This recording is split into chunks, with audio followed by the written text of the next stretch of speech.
السلام عليكم ورحمة الله وبركاته. با طرف مسجد ابو ایوب انصاری رفتیم. با بعضی قول ها ابو ایوب انصاری یعنی صحابه، یعنی همون صحابه که رسول الله صلی الله علیه و سلم در خانش زندگی کرد. چند وقتی که نو از مکه هجرت کردن مسلمان ها، رسول خدا هجرت کرد، در خانه ابو ایوب انصاری چند شب ایستاد. همون مسجدی که از مناره‌اش می‌بینید، همون مسجد به نام همون صحابه و قبرش هم در همون جای.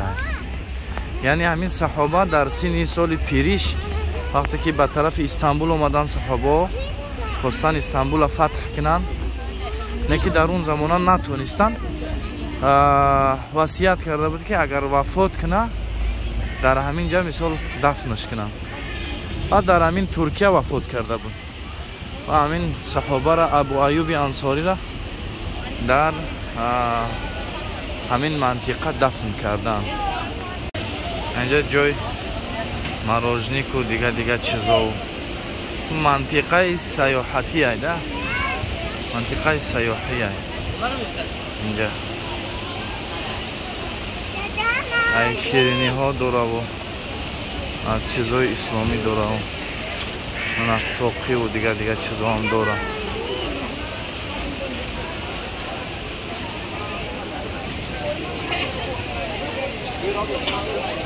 اینجا یک جای همین شیرینی و خیلی چیزا.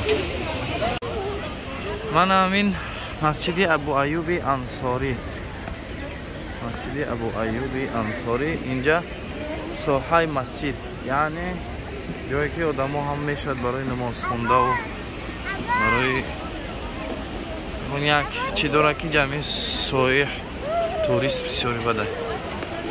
این در برون ایستگیه که ماشاءالله تعالی من بنا لله مسجدا بنا الله له بیتا فی الجنه.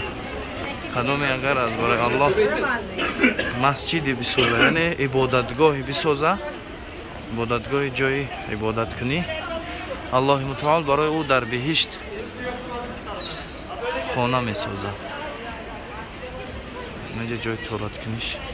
مسجد بسیار مسجد کهنه، مسجد بسیار مسجد کهنه. بازی سالش هم میفهمیم. اینجا مکان تورات، اینجا میشینی و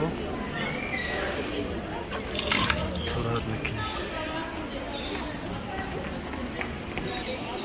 مسجد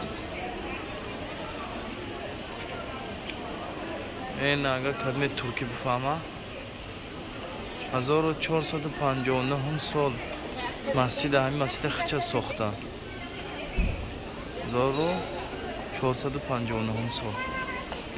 آنجا نسیگه که بورداکی kabrini 784 sene sonra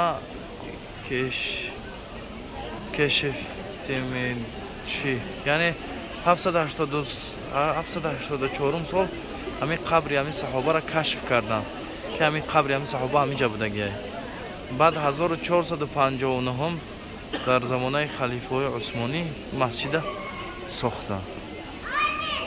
انا اون پرش قبرستان است. انا اون پره قبرها. در درون وقتی میدروی همینجا را میابی. همین درون مسجد و درون مسجد با هم خیلی ساحه داره، خیلی جا داره. این درخت ببینین چند کهنه است. اکن بسیاری شرک میکنن به الله، های مرده طلب میکنن. ما برای طلبی ای خبر نآمدیم. این خیلی دعا میکنن، خیلی کارو میکنن. الله نجات که شرکی کلان این کار. ما آمدیم برای این بینیم که ای برند بینیم، مقصد بیابیم. چند آدم بزرگ باشه وقتی وفات میکنه محتاج عبادت است، محتاج دعا است. یعنی ما از مرده طلب نمیکنیم. اینجا در آمدن مسجد، یعنی در آمدگاه. بسم الله الرحمن الرحیم. اللهم افتح لي ابواب رحمتك مسجد درآمدگاه برای زنکان. تایید میکنی پر مسجد ماشاءالله مسجد کالونی ده کالونی کهنه.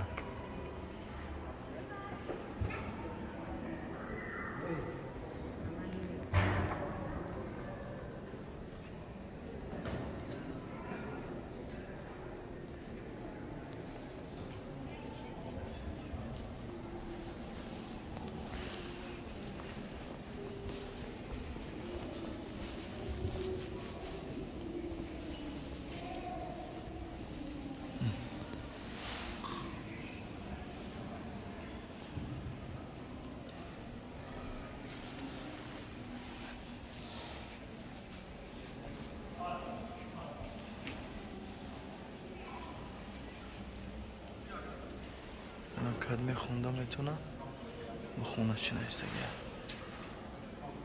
تیشمزمی او شهرک خلقنا بو نعمت باری حبیبی اکرمک یاری ابو ایوب الانصاری.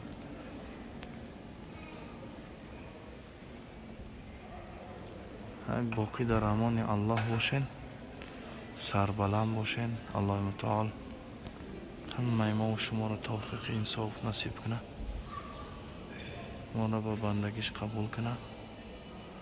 الله متعال عاقبت همه ما و شما را به خیر گردانه.